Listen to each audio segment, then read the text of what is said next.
welcome back and welcome to the Foreign Correspondents Club. I'm Christy Lou Stout, a correspondent board governor here at the club. And before we introduce our esteemed guest, David Yeung, as well as our moderator, Shivani Matani, just a few quick words, a quick introduction. Now, David Yeung, he has been described as the titan of fake pork in Asia. That's made a number of headlines internationally, especially over the last year, but he's much more than that. David is internationally recognized as a pioneer in the plant-based food movement in the alternative meat industry. And as the CEO based in Hong Kong of Green Monday, he has exported their vegan products all over the world to 20 countries, including China, including the UK and the United States. One of those products being quite a runaway hit, which is OmniPork, which has been described as vegan spam. So compelling is this product that even our tween daughter tasted it and liked it. She is a fervent carnivore, and she went from, no way, I'm not gonna eat this, to after having it in a sort of ramen dish with the vegan spam on top, okay, I like it. I'm still not giving up my bacon, mommy and daddy, but I like it. So, I mean, kudos to that. It's a good shot. Also like to say kudos to the staff here at the FCC who have worked closely with the Green Monday team to introduce and to provide quite an eye-opening and delicious meal. I think we all have our favorites. I find the crab cakes really compelling in terms of taste and texture. Yeah, you got a thumbs up back there. And also just found out that we are, in addition to offering the special menu that all of you are having here, we're offering it this week, as well as additional dishes for Green Monday special at the FCC. So if you want to come back this week, bring your friends, and have that kind of eye-opening, I can't believe this is not crab meat, or this is not tuna, or this is not pork experience. The Indian tandoori OmniPork curry pizza is on offer. The Omni tuna fish salad is on offer. And this one, I like this one, stir-fried OmniPork luncheon meat with pineapple and sweet and sour sauce.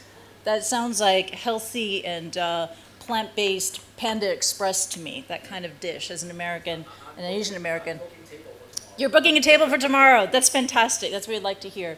So anyway, please spread the word about the menu.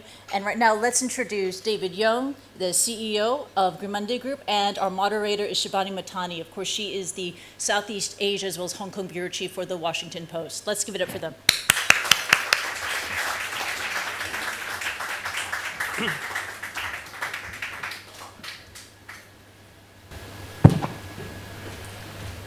Testing? Okay. Testing. Thank you, Christy, for that wonderful introduction. And before we begin, David will just show a quick video to introduce Green Monday to all of you. Wait.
Great. Well, David, we were actually just talking about this earlier before the lunch. Vegan fish. So that doesn't really sort of occur to people immediately, right, when they think about plant-based alternatives. You know, as we were discussing, people know about beef and why, that's bad for the environment, and mostly try to cut out, say, red meat or, that kind of thing from their diet, pork, beef, and so on. What made Green Monday venture into seafood and fish, and how did you also develop this and research? Right.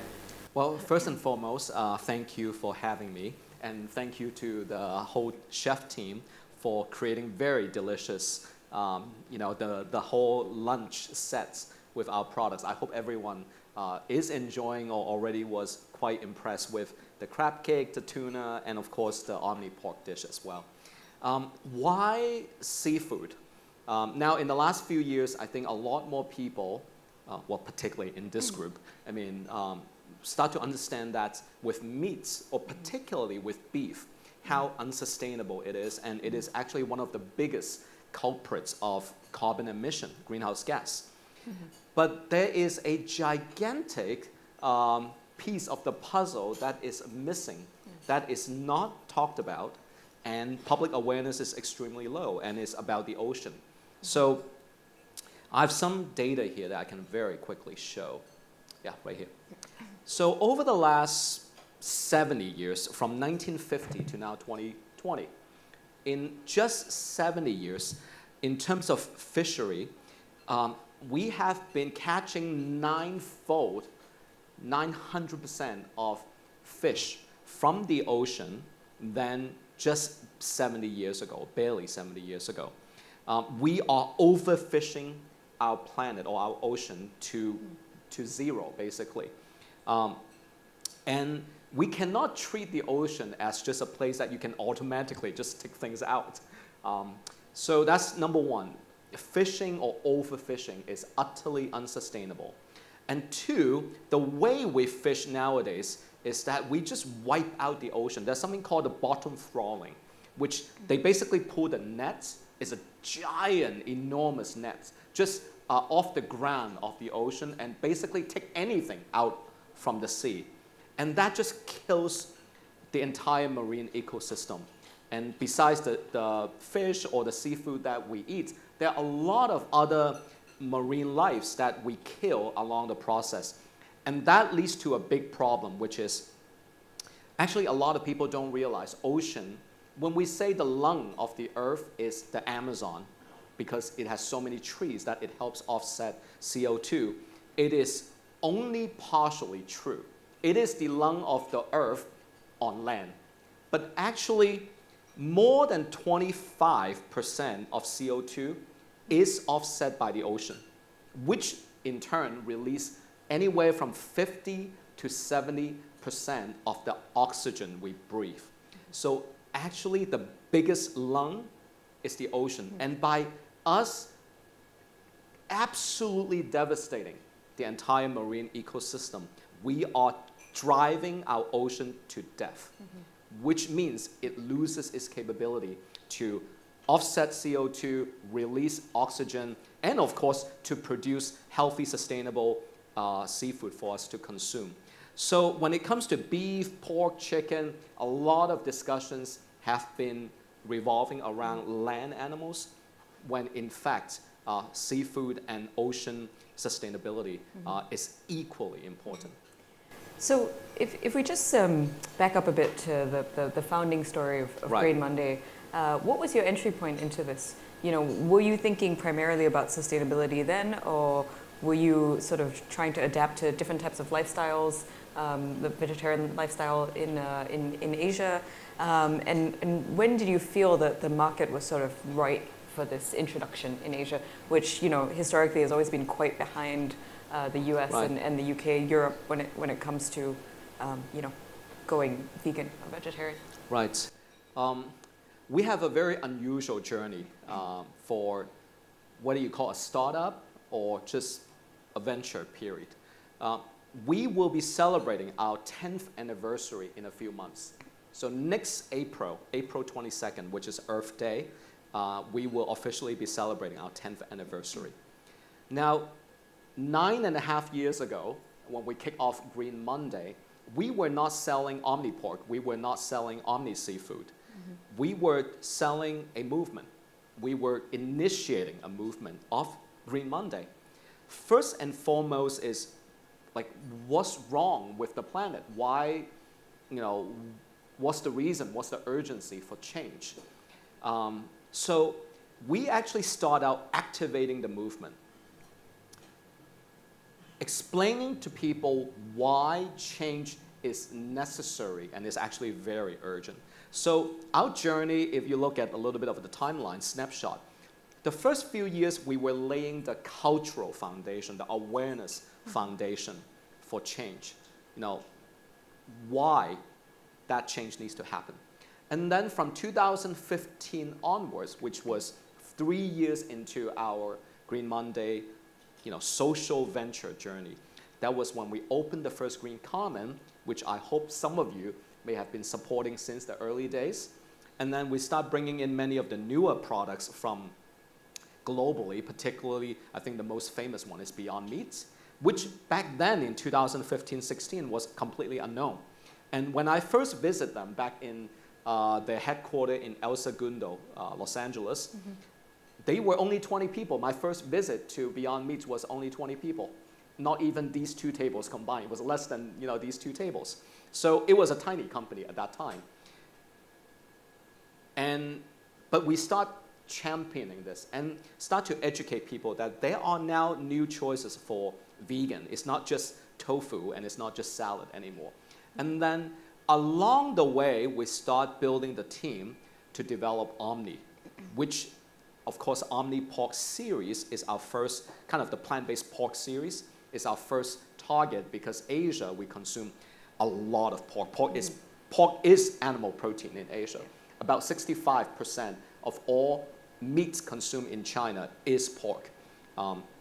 And then seafood, 73% of global consumption of seafood happens in Asia.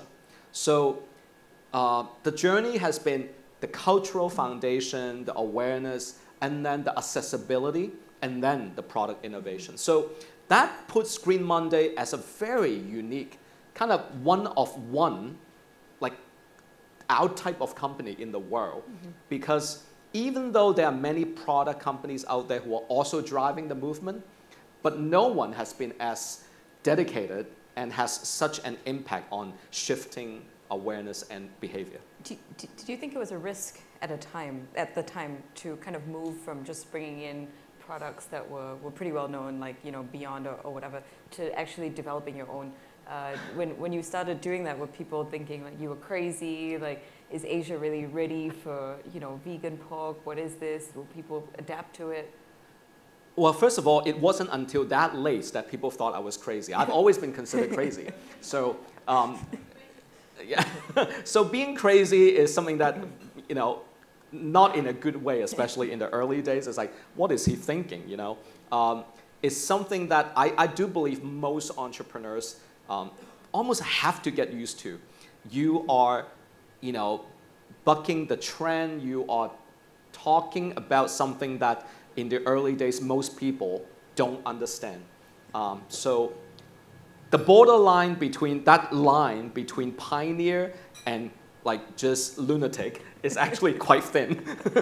For a long time, it's like, oh, this guy is just stupid. And then like all of a sudden you cross a certain point and then people say, oh, wow, he's a pioneer and a trailblazer. So, I mean, that line is always very, very thin. But if you talk about risk, the whole thing is risk. Now, from a venture standpoint, the whole thing is risk because we are blazing new trails every day. But if I look the other way around, not doing something is way more risky. And that is collectively for us as humanity and the planet. So I was, waiting, comparing the different risks. And of course, from an individual personal standpoint, it was risky. It is always risky to start a business or a venture.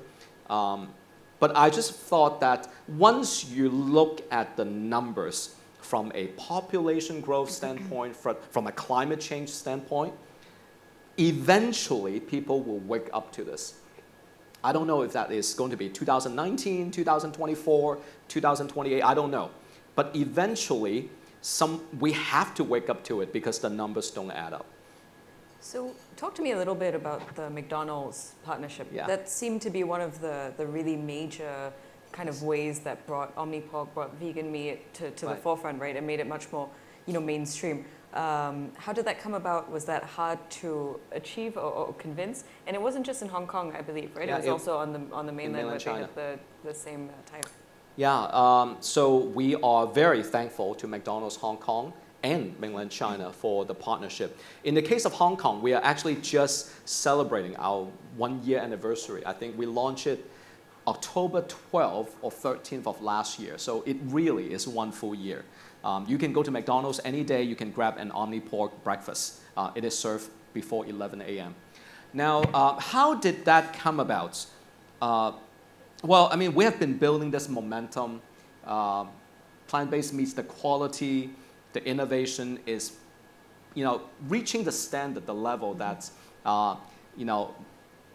that everyone feels that this is something that I can have on a regular basis, and this really can replace, the real version or the meat version. So we have had a long relationship in terms of talking with McDonald's and many others, but they look at this as an opportunity to officially introduce this on their menu and kind of think about expanding their customer base. I mean, obviously McDonald's has their own, big mainstream customer base, but a lot of people also maybe have not been eating as regularly for different reasons. I'm not going to mention them, but now there's a reason to bring these customers back. So, and luncheon meats is something that Hong Kong people, I mean, food is very cultural.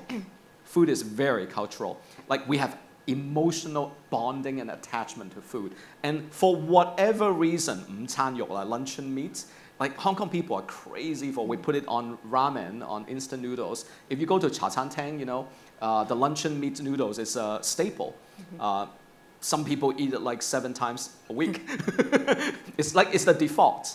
So to have something that is so locally well received, they just thought, let's play with it. Let's explore developing menus. So that was the journey.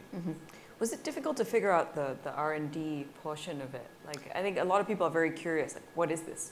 What's in it? So, Yes. if you can talk a little bit Sure. more about that, I think it's... So in the video, you saw kind of like the 30-second version. What you are eating right now, or what you ate just now, is from non-GMO soy. Some of it has mushroom, rice. So actually, Omni has one of the most natural ingredient lists of all the products or all the brands out there. And also one of the shortest ingredient lists too. OmniPork has about 11 ingredients. I mean, compared to if you look at some of the others, has like 25. And many of those ingredients are unpronounceable. But Omni are just things that I mean, whether it's mushroom, rice, soy, pea protein, things like that. Now, the journey of how to put it together from a science and R&D standpoint is, first and foremost, we are very lucky to have a very experienced team. They are based in Vancouver, actually. And they have been doing this research since the 90s. Now, in the 90s, no one cared. I mean, vegan burger was not a thing at that time. And don't ask me why they started back then. But they are veterans. They are veterans in this nascent industry and space. And multiple of them also have an Asian background, so Asian Canadians. So when I met them and they were transitioning out of their job or position at that time, and I just said, hey, I have this idea about, at that time, the beyond, the impossible, they were just starting in the US. But I said, I'm based in Asia. Well, I spent many years of my life in New York, but I'm headquartered in Asia, in Hong Kong. And if this is going to be a mega trend that is going to happen, well, population-wise, Asia has almost 60% of world population. So talking about the number of mouths to feed, well, I mean, it's not rocket science to know that this is the biggest market in the world, sheerly based on population. But we don't just eat burgers. We don't just eat hot dogs. I mean, so I said, let's team up. Let's do something that, well, obviously has global potential, but has slightly more of an Asian focus. So that's how the team was brought in, and over the last many years, we have been delivering blockbuster products, year after year, season after season, including what you just ate, of course the OmniPork, and then the luncheon meat, which is not on the menu today, and then the seafood, the fish, the tuna, the crab meats. So I'm just going to ask one last question before I open it up to the audience. So I'm sure we'll have lots of questions. But what do you think it will take for plant-based meat and sort of plant-based culture to go really mainstream, to go beyond, the converted already? Right. I just read a few days ago from the UK. So they just announced that in the last 10 years, on a per capita basis, people in the UK have been eating 17% less meat over the last decade. So 17% drop in meat consumption per capita since a decade ago. And that is the most encouraging number from a major country or major market standpoint. Now, in Asia, we haven't even started. We're barely just scratching the surface. So what does it take to move the needle? Well, number one, of course, awareness. People need to know. We got to implement, actually Green Mondays, way too relaxed. We need to go green like Monday, Tuesday, Wednesday. Ideally, sometimes when people ask me, like 10 years from now, what is my vision? I say Green Monday becomes Red Monday, meaning you only have one day that you eat meat. The other 6 days, going green becomes the norm, right?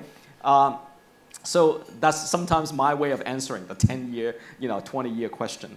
But number one is about awareness. Number two is about innovation. So the why and the how. Like if people know that they should be doing this, but the options are horrible, I mean, who doesn't love food, right? So, majority of the people are not going to transition without better options. Kind of like electric vehicles, right? You got to have good alternative energy car or renewable energy car for them to switch. So those two are the two major reasons. But one final one, which, I'm not wishing for that to happen, but it's going to be something like a black swan event. Whether it's another avian flu, swine fever, or even food shortage. Like if there is going to be another extreme flood or drought or heat or cold, that hugely disrupt the food supply chain. Then people will start to realize actually the way we eat is a problem, because right now the way we need to feed the animals before they're slaughtered and to be fed to human beings. But that conversion ratio is pathetically low. Like we need to feed, let's say, 100 units of animal feed to the pigs, the cows, and before they become beef and pork for us. And that conversion ratio is somewhere around like 10%, 15%. 100 units in, 10 units out, or 100 calories in, 10 calories out. So it is unbelievably inefficient. If we eat plant-based, 100 calories in, even if it is not exactly 100 out, we're still talking about 80, 90% conversion, which is a 5, 6, 10-fold increase, which means actually the world has enough food to feed 8 billion, 10 billion people. But because of the way we eat, we choose a super inefficient way and unhealthy way to eat. That leads to food shortage. And once that problem is exposed because of a black swan event, whenever that, and quite frankly, with climate change today, that could happen any moment, then that is when a major wake-up call will be hitting us, and that tipping point is where we start to go past. And hopefully that's not too late. Again, I'm not wishing for like a black swan event, but just from a macro standpoint, it's bound to happen. Yeah. Well, with that, I'm going to open to questions from the audience. Please raise your hand, state your name, affiliation if relevant, and staff will come around with mics. Questions? No. There's one over there. So you mentioned, I guess, food efficiency or efficiency from converting not meat but using vegetarian. In your products, what is the conversion ratio? So if we go eat raw vegetables or eat grains or whatever without much processing versus when you process and create Omni foods, how much do you get? How much do you lose in that process? Right.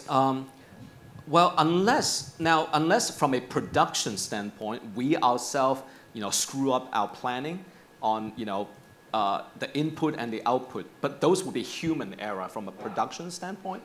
Otherwise, we should be talking about a 8-fold, 10-fold improvement of efficiency, because these soy, non-GMO soy that we use, through texturizing it to become meaty texture, and then adding the natural flavor and nutrition to make it high protein and highly nutritious.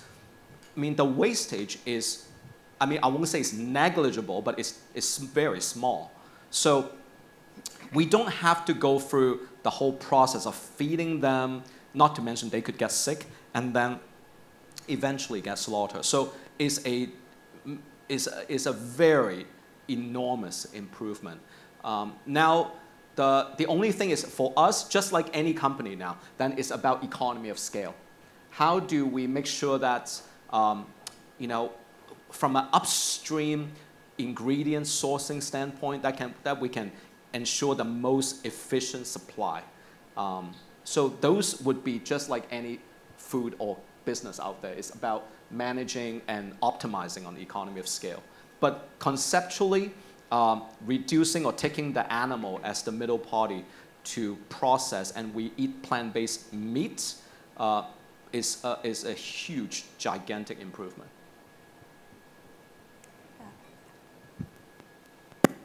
I brush my teeth in the morning, and I let the water come out of the brushing my teeth.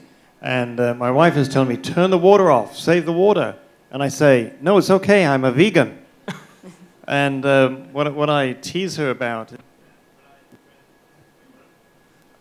sometimes it works. So if you eat a hamburger, I understand it takes 120 gallons of water to make one hamburger. When it comes to maybe a vegetarian meal, it takes 40 gallons of water. Can you comment a little bit about water consumption and how that's affecting absolutely. Actually, we have a slide that just really shows, it's a one-page snapshot of, right here. Yep, right here. If any person on the planet, if any of us go plant-based for 1 year, our individual carbon save is, the 1.5 tons is the lowest estimate of the range. There are many numbers that show it's closer to 2.1 tons. We just use a conservative number. And then in terms of drinking water, simply by one individual, and we have around, 60 here, every one person, if we turn plant-based, the water we save can be used for more than 800 people. Because those water, instead of feeding the cows and the pigs and the chicken and all of those, which, again, you don't have to be a rocket scientist to know that they drink a lot of water and eat a lot to become that size, right? If we simply use those water for human, one person can benefit 800.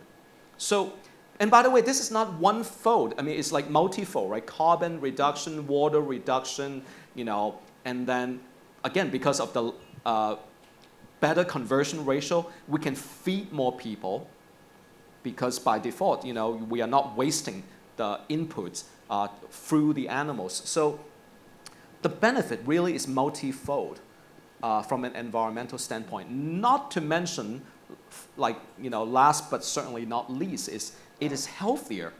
Now, with today's meats, again, I'm not saying that, there are some higher quality meats, okay? But there are also some very bad quality ones, which the World Health Organization have called processed meat is carcinogenic. It's the highest, in terms of risk of causing cancer, is no different from tobacco. This is from World Health Organization. So, yeah, more sustainable and more healthy. But the point about water, unbelievable difference. We can individually all make an impact. Wow, those are crazy stats. Keith? Thanks. Keith Richburg, president of the club, and thank you very much, No, David, thank you. for the presentation. I'm just curious, why do you call it plant-based meat or it's plant-based tuna or plant-based crab? Because it's not meat. Right. It's not tuna. Why not just call it what it is? Because some people might say you're trying to trick consumers. That's a perfectly fair question. If I welcome any branding ideas. Yes, any branding ideas are welcome. If we can call it, like, we create a new name or new term, and consumers can relate to it, they can understand it, we are all for it. Yeah, so now, the thing about alternative is, after all, we are substituting, right? We are replacing. And just like luncheon meats, people have been eating luncheon meats all their life, particularly, again, in Hong Kong, Philippines, Korea, Hawaii, is a huge thing. So we have that craving. Ice cream, even the mochi, like the dessert, if you try the vegan mochi, is dairy-free. It is oat milk based. But people have craving for, let's say, mochi. So if we tell them this is a vegan mochi or a plant-based tuna, there's no guessing involved. They know, oh, I crave that, but now I want a better version. So this is a debate on how to call them. I personally constantly struggle. So hopefully one day, maybe, I don't know how many years from now, we don't have to use the thing that we are replacing or mimicking. We simply have a new thing. It's a new ingredient, a better ingredient. Yeah.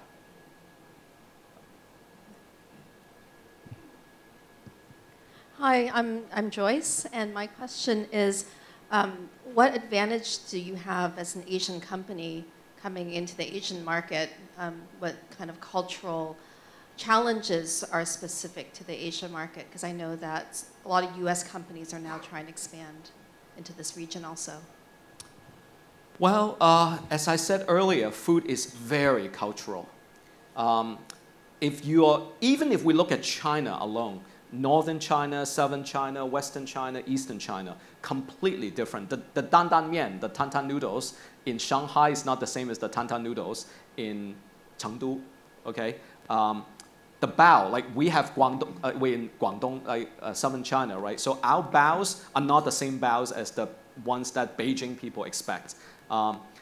Dumplings, same thing. So the cultural understanding of what people eat in China, in Asia, is not as easy as people think. We tend to underestimate. That's why it's actually very funny. Every time when there's a new company that is launching a vegan pork, and they come to me, well, including journalists too, is, oh, what do I think of that brand? What do I think of that company? Do we feel like pressure or do we feel like competition? And I say, well, first of all, pork actually is not one single thing. If you go to any supermarket or any hot pot restaurant, let's say, it's not just 牛肉, beef, right? It's beef. There's so many things. Well, for foreigners, actually, the thing that, of course, Asian people eat sometimes is mind-boggling.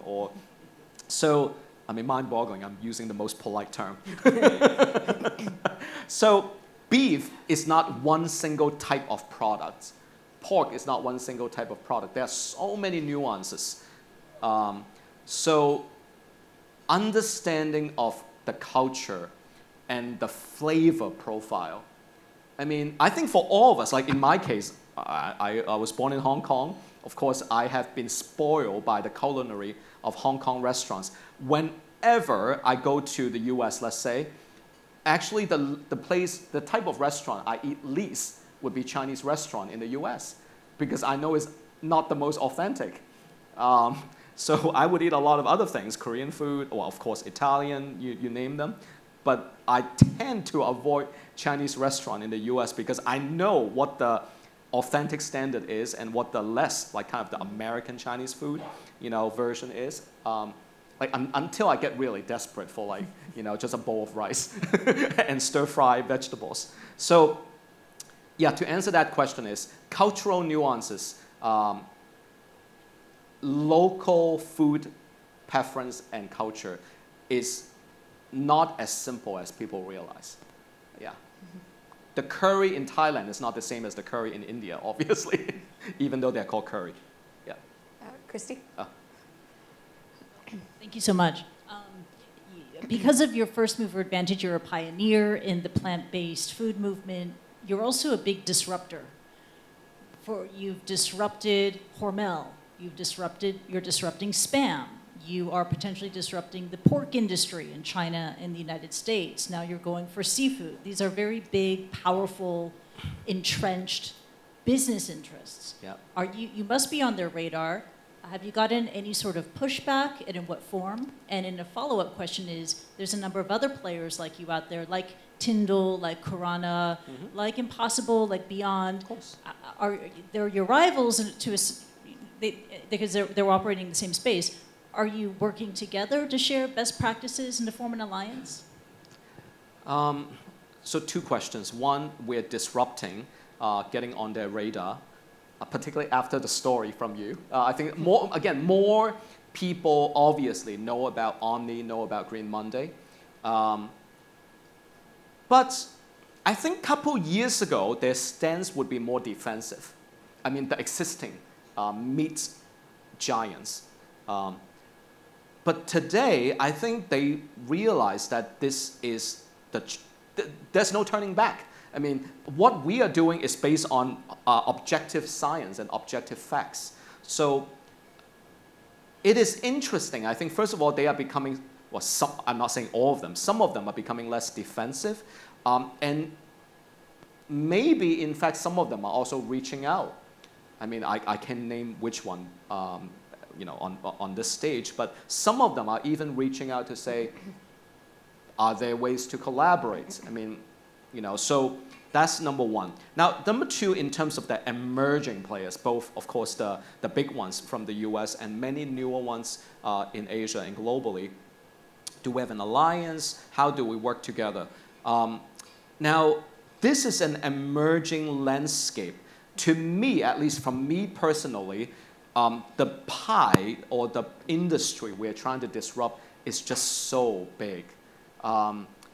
Food is fragmented. I mean, even the biggest fast food restaurant, fast food chain in the world, they only have, I shouldn't use the word only, but their market share is still single digit.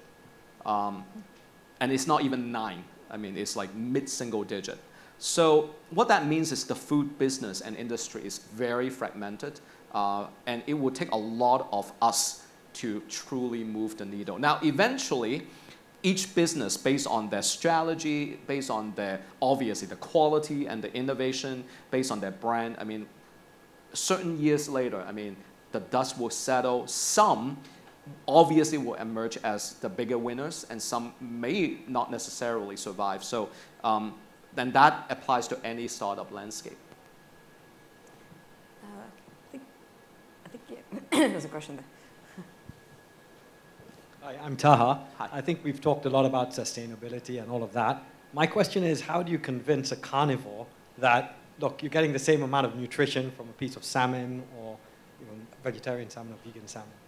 Well, in terms of nutrition, it's actually very black and white because, well, on the back of the label of whether it's the retail pack or whatever pack size you choose, we can do a side-by-side of how much protein is in, let's say, our product versus real tuna or real pork or whatever meats we compare to.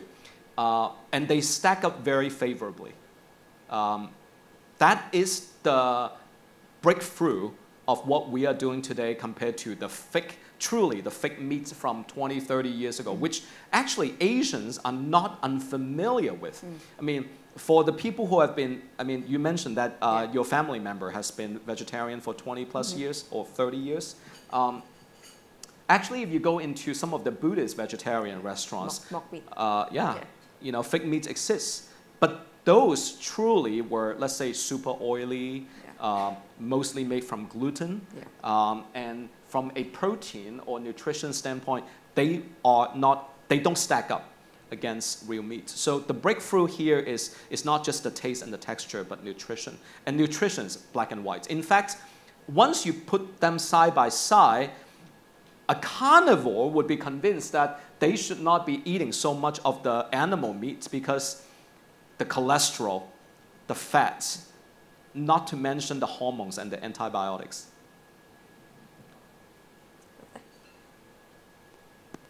Thank you, David. This is Vinod Bhatani. I'm on side, like the whole plan.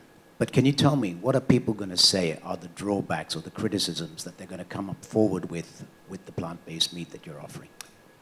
Well, we get challenged every day, right? Again, is, okay, first of all, like, why, okay, this is good. Then we should just eat broccoli or kale, right? Why eat plant-based meats? This is still processed at the end of the day. Why eat processed food? So yes, we get that kind of challenge every day. Now, my answer to that is, on a scale of 1 to 10, if 10 is organic kale or quinoa, and 1 is processed animal meats, which is carcinogenic, 1 being super unhealthy and 10 being the most wholesome.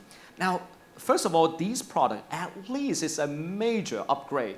Let's say from 1 to 2 to 5, 6, 7, 8, depending on brand, okay? 5, 6, 7, 8. Yes, they are not 10, but at least it's a mega jump from 1, 2 to 5, 6, 7, 8.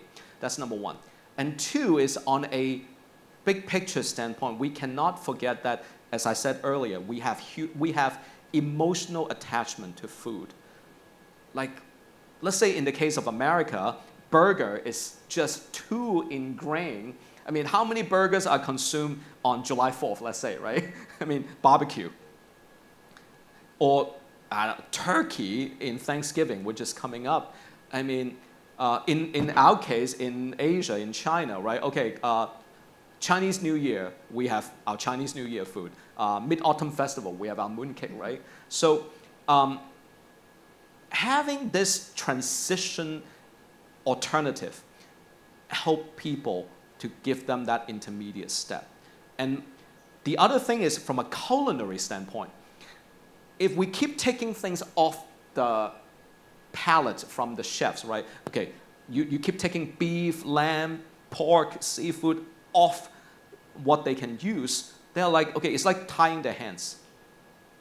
They have nothing to cook. They think they have nothing to cook with, which indeed you are reducing the colors that they can use, right? I mean, the original color palette has, I don't know, let's say 30 colors. Now you take 16 or 18 away. But by having these, we add things back to their color palettes.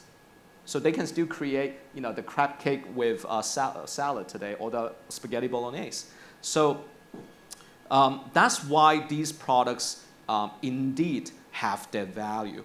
But on an individual level, if you ask someone, hey, let's eat the healthiest, the most wholesome, then I totally would tell them they should be eating whole food, plant-based. Organic too. Hi, David. My name is Tanya Vessels.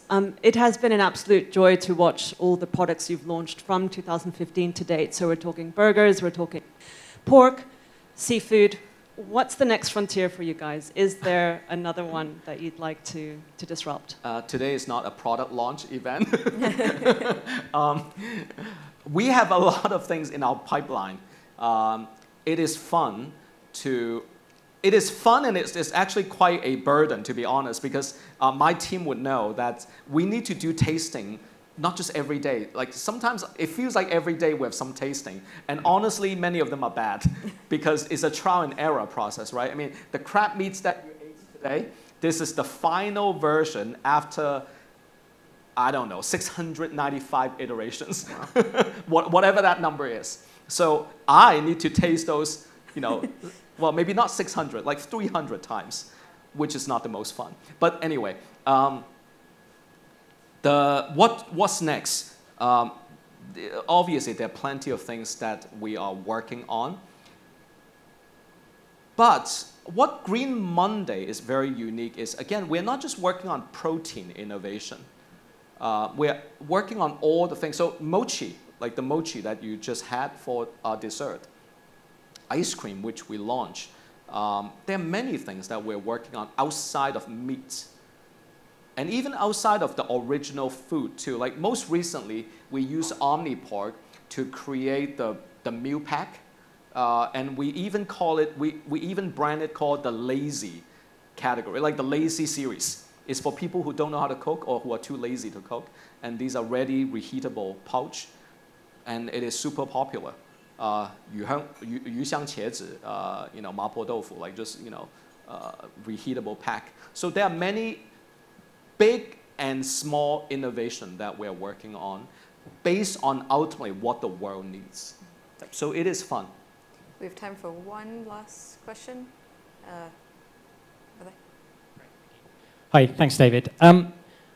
Just on that journey around becoming mainstream, we've obviously had the drive for green energy. We've had the drive on using more organic products.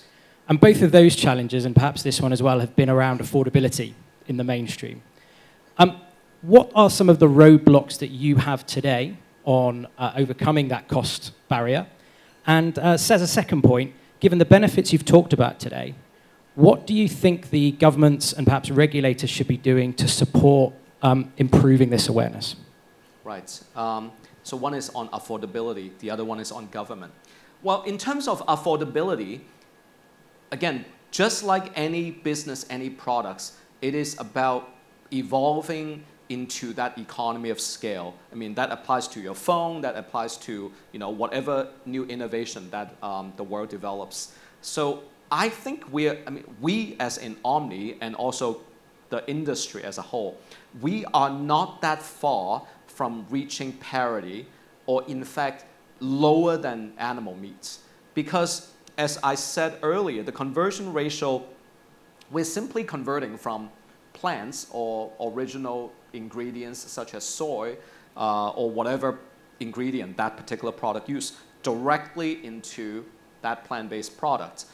We skip a lot of middle parties in between. So there is absolutely no reason why in the foreseeable future plant-based protein should be cheaper than animal protein and healthier and more sustainable. So once you check those three boxes, then that is, again, when the mega tipping point will happen. So that's the other factor, besides when I said Black Swan event, is affordability. So that's on the affordability question. As for government, we, of course, need guidance or even policies from policymakers to shift public behavior. So the easiest one is electric vehicles, right? Once policies start to favor EV, then the industry, that's when officially the industry take off. Otherwise, if we wait for each individual car owner to switch, I mean, it's just too long of a journey. It's not going to catch up to the damage or the threat of climate change today. There's just no way. I mean, we are, by the way, today is what? Today is October 11th, right? Today is still 31 degrees outside. Yeah. And I mean, I think we all know, I mean, especially for people who live in Hong Kong long enough, that I should not be wearing a short sleeve in October. it should not be 31 or 32 degrees. So, I mean, by the way, earlier this year, I mean, the most crazy thing was, I mean, my mother-in-law, my wife's side, they live in Seattle. And Seattle is one of the, well, from a mild weather standpoint, the Northwest is nice, right? I mean, summer is, 25 degrees. I mean, they rarely have 30. And then in June, they had 47 in Vancouver, Celsius, not Fahrenheit. 47 degrees Celsius in Vancouver and 45 in Portland and Seattle. I mean, it's just, you're like, what? I mean, so climate change is here. I mean, look at the flood, the rainfall in Henan, in China just a month and a half ago. I mean, within 3 hours, I mean, the rain was equivalent to 1 year. And of course, I mean, there was a huge casualty. So anyway, government, policies, guidance, intervention, subsidy, you name them, just like EV, just like clean energy, at some point, well, hopefully sooner than later, we need that. We absolutely need that. It's a very sobering end to a delicious lunch. Thank you so much, David. And yeah, well put out. Thank you. Token of appreciation from the FCC goodie bag. Well, thank you, FCC. Yes, and again, obviously appreciate this opportunity and look forward to working with all of you in terms of spreading the awareness and just letting more people understand the urgency of this. So thank you again. Thank you. Yep. Thank you, Dave.